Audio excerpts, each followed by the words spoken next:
So we're going to start today with this topic, and this one is really, it's a continuation of 7.2.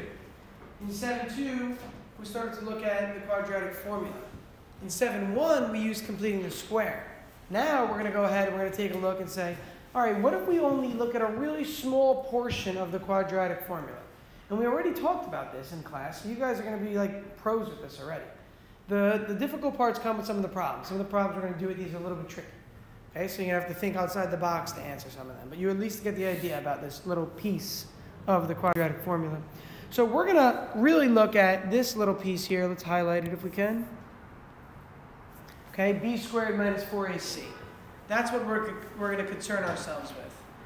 Why is that the case? Why is that the thing that matters in the quadratic formula when it comes to understanding the nature of the roots? Or the nature of the x-intercepts or solutions, whatever the word is. Well, it tells us the roots of the quadratic, basically. But so does the rest of it, right? B and 2a and all that. That tells us part of it. It's within the radical. So why is it important that it's within the radical, Bridge? What does that tell us? That it's the root of something.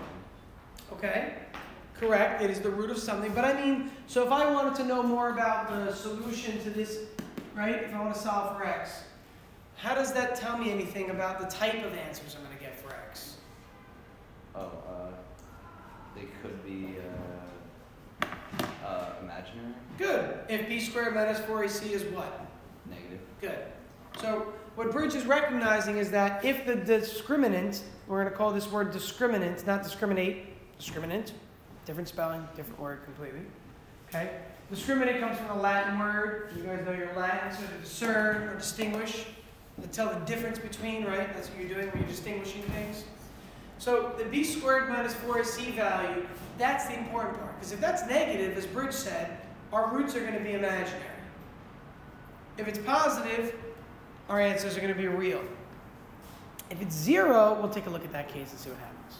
All right? But that's the important part. That we really focus today on only b squared minus 4ac. So let's take a look at this first one here, determine the solutions of it, and then let's note the value of the discriminant. So how do you want to find the solutions to this? You have 3 options at this point in time. 3 options. What do you think? Well, you could plug it into the quadratic formula. Option 1. Another option? Factor. If you can factor, go ahead and factor. Good. Option 2. So factoring, quadratic formula, and completing the square. Any of the 3. I would not complete the square here, would you? Why wouldn't you complete the square?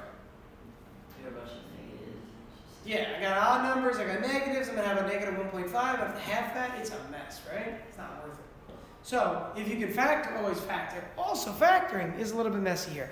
I'd probably use the quadratic formula right away. And if I wrote the quadratic program in my calculator, I'd just type in A, B, and C and hit enter, enter, enter, and come up with the quadratic solutions. Okay, so on your own, I'll write it up on the board. Come up with the 2 solutions of this, please. Again, use the quadratic formula or use your calculator to run through it nice and quick.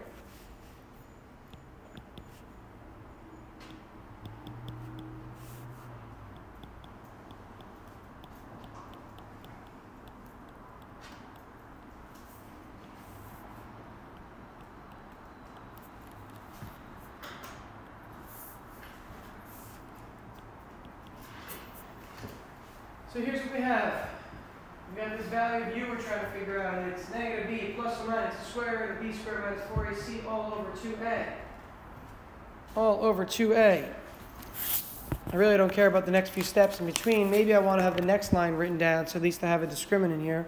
So I'm going to have 3 plus or minus. What does it come out to be under the radical? 41. So my answers here, if I give approximate values, give me some approximate values, please. Why do I say approximate? Because these are not obviously approximations. This is the exact answer, right? Do you notice that on your test? I asked for a question with the exact answer versus approximate. The exact solutions are technically plus or minus this, right? So one answer is this, and one is this. Those are the exact answers because I didn't have to round anything. But if I round, I can get an approximation. What do those values turn out to be, Annette? You want me to round the hundredth or 10th? Give me hundredth. So negative 2.35 is 3 plus the square root, Okay. and then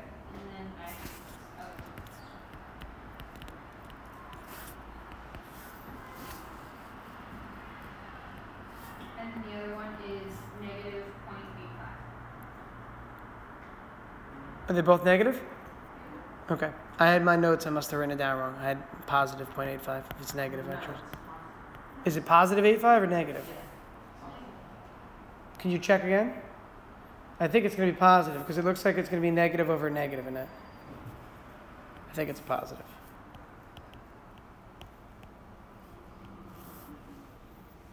See what I'm saying? Just take a look at the math right here. Look at this. Isn't that going to be a negative number? Don't look at the numbers. Just look here. Root 41 is like, what? Between 6 and 7, right? 3 minus 6 is going to be negative, isn't it? It's fine. But I just want you to see the nature of the numbers. You can tell. So these are my two answers here, negative 2.35 and 0.85.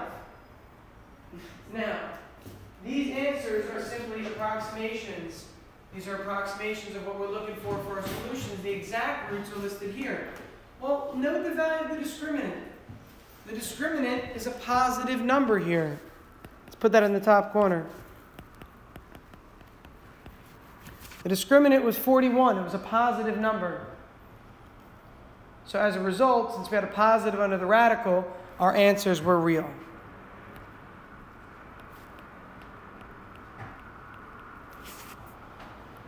That's all we kind of know for now. We'll do more of the table in a little while with classification, but that's the general idea here. Our answers were real, okay, because the discriminant was positive. Let's take a look at the second. Now, at this point in time, I want you to try and do this quickly. So I want you to get the use of maybe that calculator program if you wrote it. And then we can check our numbers here. So if we want to find the discriminant here again, we'll start by noting into the top right up here. And we can use our formula to solve for x.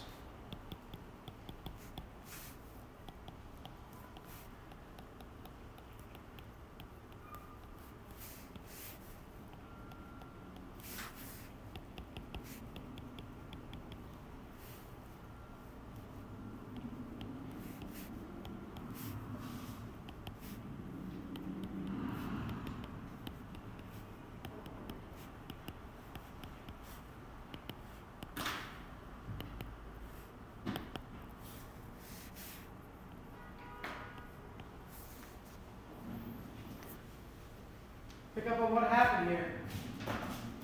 Interestingly enough, go ahead.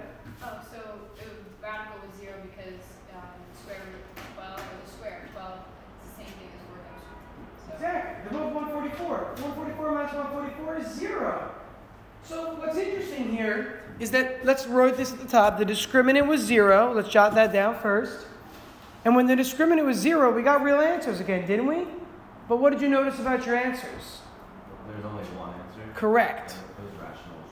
Correct. We have a real answer here. It is again, in this case, it's rational. And there's only one answer. So we say it's repeated.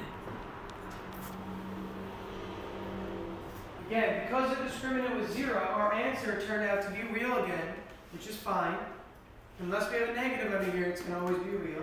But because it was 0, well, when you add or subtract 0 from something, what happens? Nothing. Nothing happens to that number when you add or subtract 0. So as a result, it just looks like it's negative 3 in both cases. So it's repeated. That's the key here. Repeated. That's the difference between this one and the last example. The last example was real and rational, but it was not a repeated solution. Actually, no, the last example was not rational, was it? I think it was irrational. Yeah, because we estimated, remember with the radical? It was square root 41. Okay, the last example had a radical 41. That was irrational. That was irrational. This is rational. Let's look at the third case now.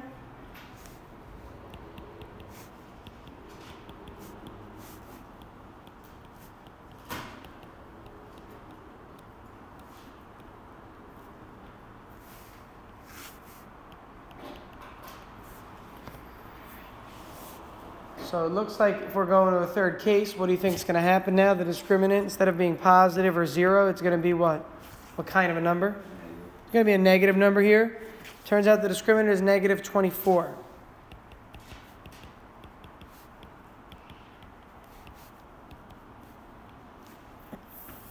So here's our situation.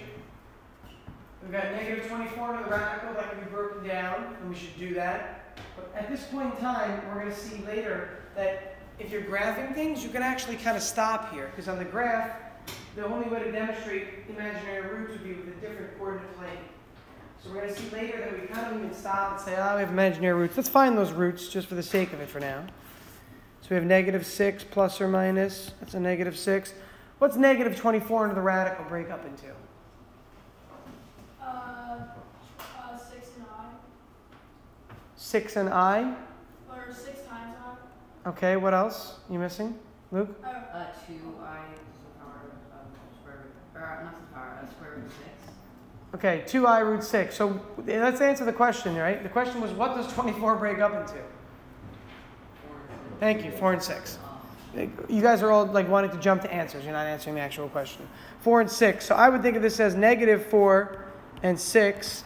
I'm only stepping through because I know a few of you on the test those screwed this up on the last one. Negative 4 into the radical becomes 2I.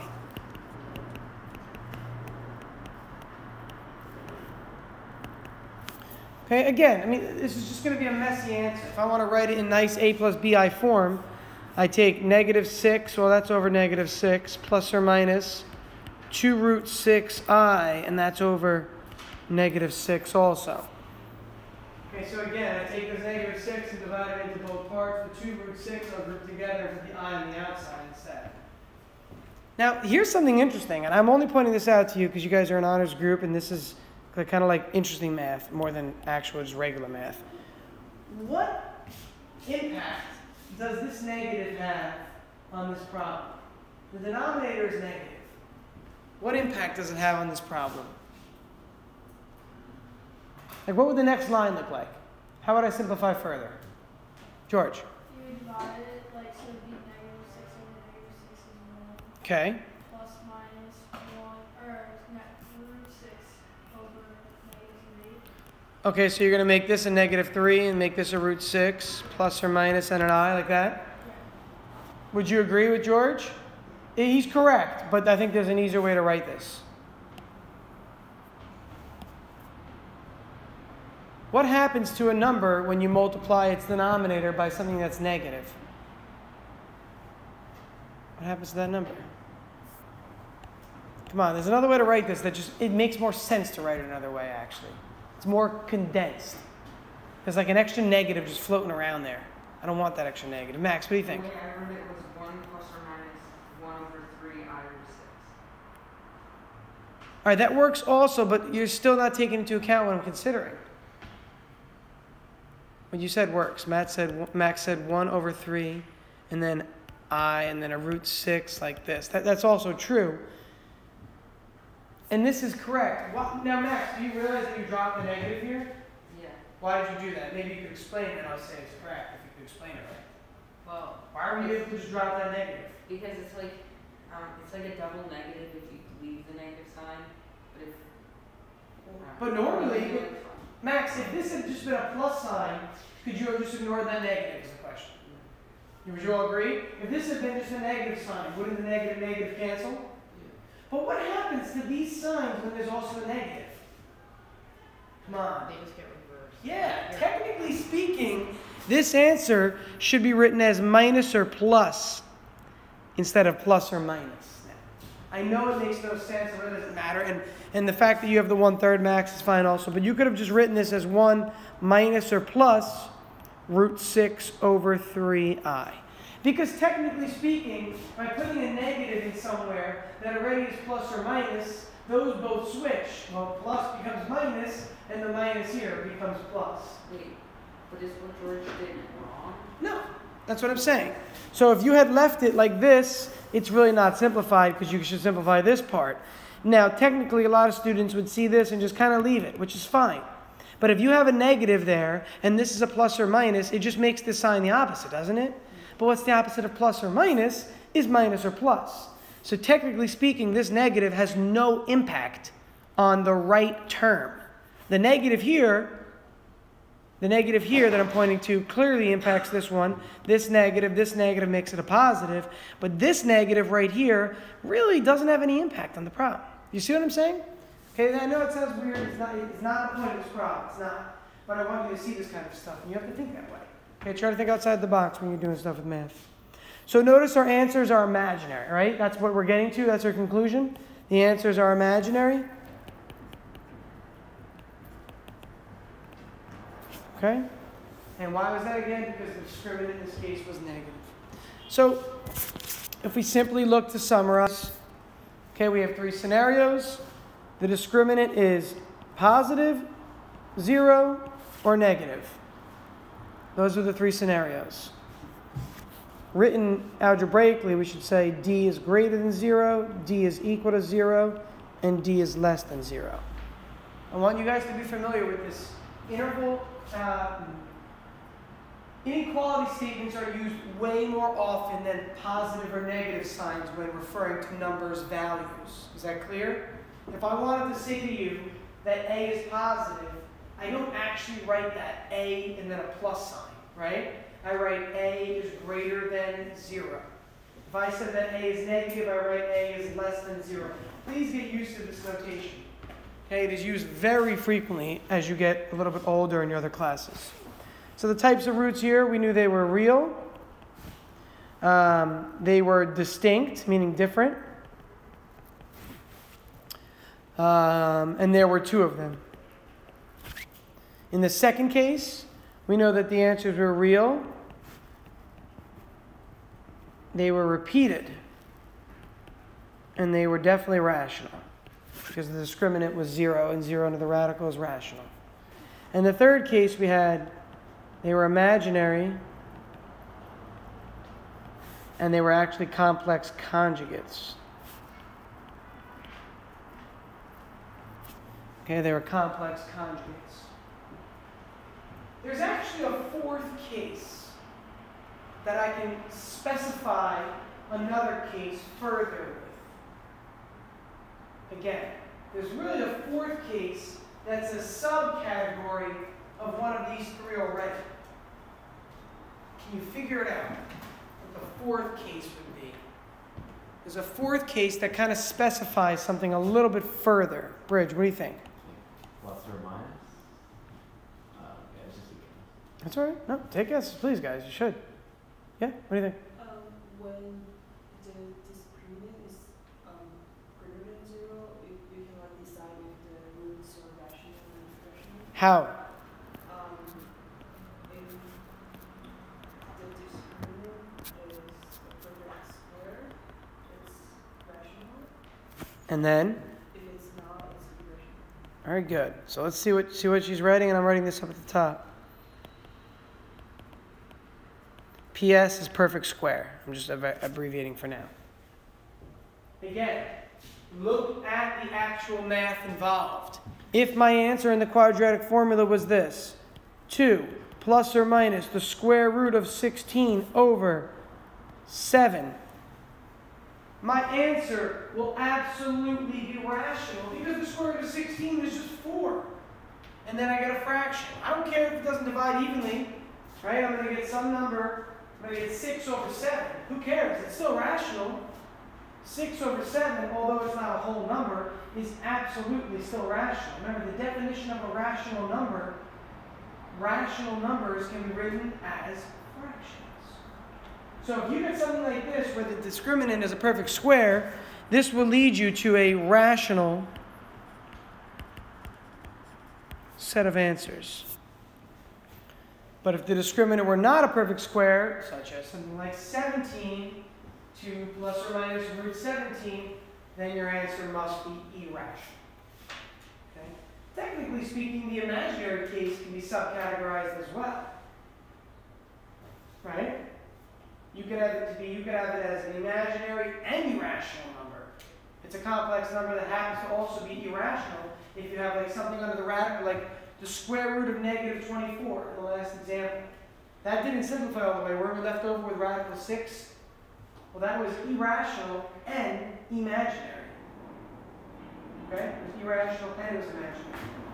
Whereas you could also have one, but you don't really subcategorize the last one. All right, so now let's actually look at some difficult stuff. That was pretty easy so far. Let's look at some more difficult things. So the equation kx squared plus 8x plus 4k equals 0 has different roots for different values of k. Find the values of k for which the equation has the following: a double root, two different real roots, or imaginary roots. So again, we're looking at how many cases? 3 cases, just like we categorized a moment ago. When do we have a double root? Double root. Double root, another word for that is repeated root, right?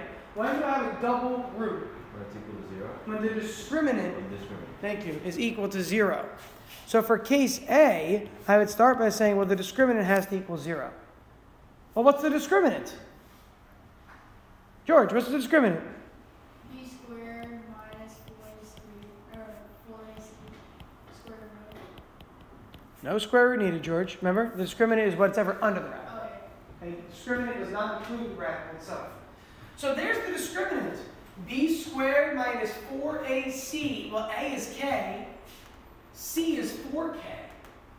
So I'm taking the coefficients, even though they look like they're variables, these are coefficients. And what do you think I'm going to solve for now? What's the only variable in this equation? What is it? K. It's k. K is the only variable in the equation. So if I'm trying to figure out when I'll have a double root, the question is really saying, what values of k will make this equation true so that the discriminant is 0 and therefore I get a double root? So let's go ahead and figure that out. 64 minus 16k squared equals 0. I can move the 16k squared over, or I could even factor out a 16 if I wanted to at that point. Divide both sides by 16. K equals? Very good. Plus or minus 2. So if k is 2 or if k is negative 2, the equation that we were given at the top will result in roots, or in a set of double roots. Okay? So we get plus or minus 2. So if you go ahead, put your calculator, please. You have time, right? Yeah, you guys are doing our time. Put your calculator, please. Type in the following. Go to y equals. Top left, put y equals. Type the following, please. 2x squared. I'm just plugging a 2 in for k. 2x squared plus 8x plus 8. Again, graph the following. 2x squared plus 8x plus 8. I'm just taking positive 2 for now. Forget the negative. Just positive 2 for now. I'm going to plug a positive 2 into that equation at the top. Go ahead and graph it. Hit zoom 6, please, and take a look at your graph. Take a look at your graph. What does your graph look like? What do you got, Annette? It's the x-axis once. Yeah, is it above or is it below the axis, Annette? It's above. Is it on the right side or the left side, Annette? Left. It's on the left side? Thank you. So something like this, Annette, is that reasonable without numbers given? All right. And that's what you should be seeing. You should be seeing that. How many x-intercepts do you actually see here? It's actually just one. Even though there really are 2, it's a repeated root. It's a repeated root, a double root. What do you think the graph for part B is going to look like? Look at part B, look ahead. 2 different real roots. What do you think that's going to look like? Is it going to be like this again? Is it going to be what's called a point of tangency here? Talk about that word in a little while. Point of tangency. Is that going to occur again for the second part? What do you think it's going to look like, Bridge? Take a guess. Maybe it'll hit the x-axis twice. That's a great example. That's a good. See what he's doing? He's using intuition. He's saying, well, if I want a double root, it hits once.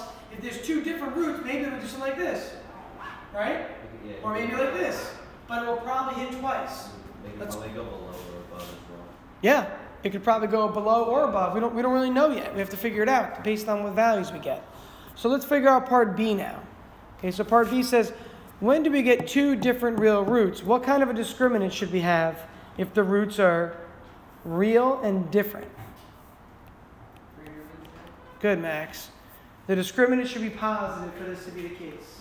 The discriminant should be positive. So I've got the following. Oh, well, look, it's the same exact thing. It's literally the same thing. Except what? The symbol changes.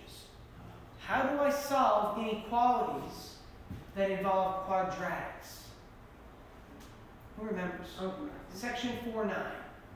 How do I solve inequalities that involve quadratics? What do I find? Instead of the solutions, what do we call them? Instead of solutions, there's a term that we use. Give me the term. Critical points. Let's find the critical points, because now we're going to have a number line solution. The critical points are going to be, oh, look at that, plus or minus 2. It's going to be the same thing as the previous line because everything else is identical. I mean, literally, look at this. It's identical in every nature. Only thing that's different is the inequality symbol now.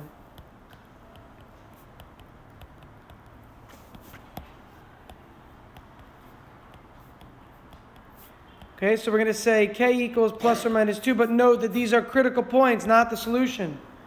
So if I want to know when the discriminant is greater than 0, I have to graph these on a, what is it called?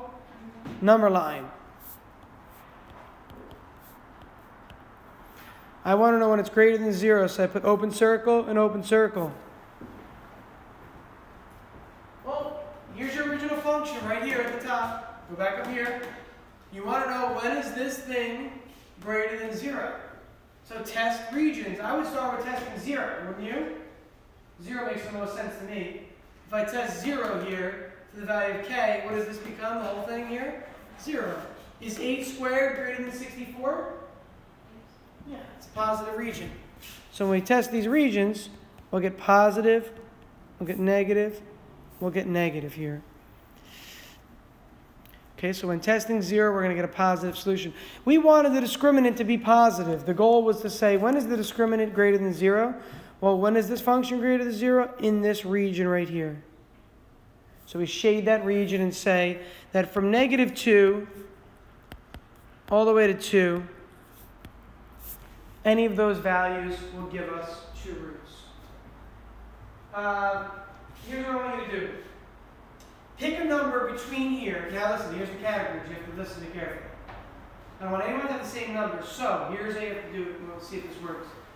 Pick a number between negative 2 and 2 that is absolutely a decimal to 2 spots. The odds that any of you will pick the same number are like almost 0. Okay? So for example, 0.1, not good enough. I want like 0.27, 0.34, 0.19. Pick a number between here to 2 decimals. You follow me right now? Pick that number and write it down. Don't show the person next to you. Just write the number down. Pick a number up to 2 decimals and jot it down. Because remember, k could be any value there. So I'm going to choose a number also. You don't have to choose the same as me. I'm going to choose 1.17. Anyone chose that? Okay. That's just, I'd be crazy if you did it, right? Close? All right. So I'm choosing a number somewhere in here. Now, take that number, plug that into the original function at the very top, and graph it in y1. So all your graphs are going to be a little different because you're all using different k values. So I'm taking 1.17. Remember, what was the original that we started with in the very beginning of this? I'll write it so you can see.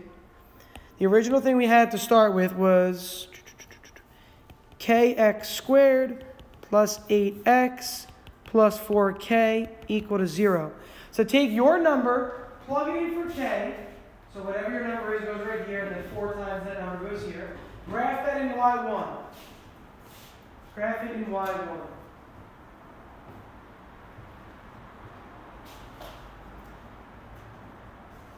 Want to see what your graph looks like? By the way, in y1, you can just type 4 times whatever it is. You don't actually have to evaluate this number. In the y1 command, you could put the time symbol. You know that, right? So you could put a 4 times, I would just do 4 times 1.17. You don't have to actually evaluate that number. When you're done, let me see your graph looks like. Good, you see? Because it's off the graph a little bit, so zoom out. Good. Same with you, I think you have to zoom out, show the roots. Yes. Either zoom feature or you can actually, you can, We're supposed to plug in for K. expand it over that.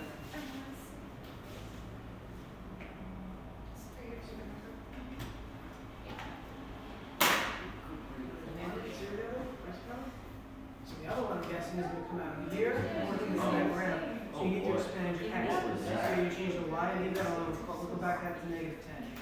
Was that way here? No, go back. Why is it not so big? What happened? Now your x has changed those to -20. Oh, mine's around 0.81. X has changed those. -20. I don't like that. They do this.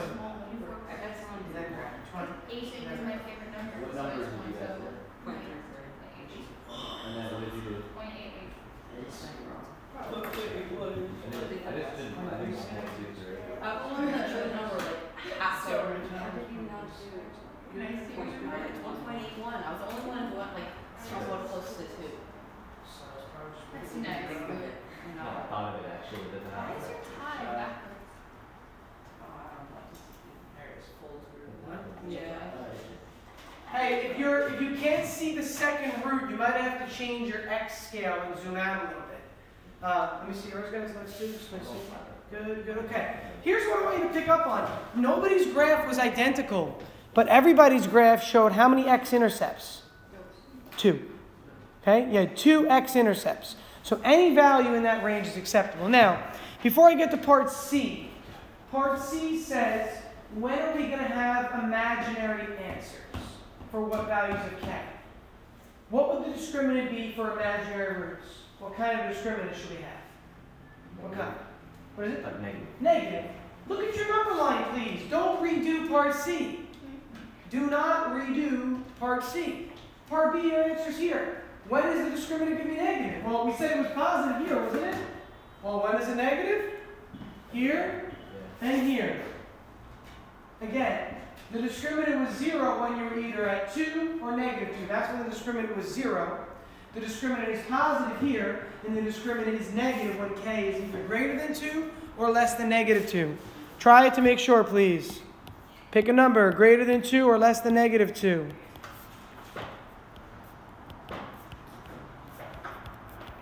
Pick a number less than -2 or greater than 2. Not C, K. Should be a K, sorry.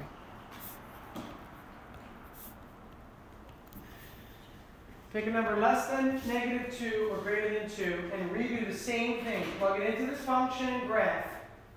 I want you to do this. Please graph it. Don't just think about it. Actually pick a number. It doesn't matter. Now at this point you can be like, you can pick whole numbers, but make them like 3, 4, 5, something like that.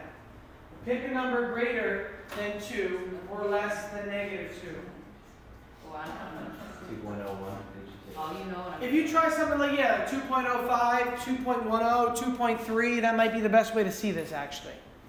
If you try something like 7, 8, 9, you're probably not going to see it, actually. You probably won't see it. 5. I'm gonna do 5. Pi works, yeah.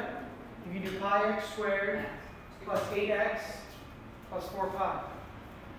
I did 6. 6 million is going to stretch it off the graph. You're never going to see it. That's what I was saying. Try to stay close to 2 or negatives. And it doesn't have to be a decimal. You can be like 2 part to the nearest 100. You can be like 2.1, 2.2, whatever.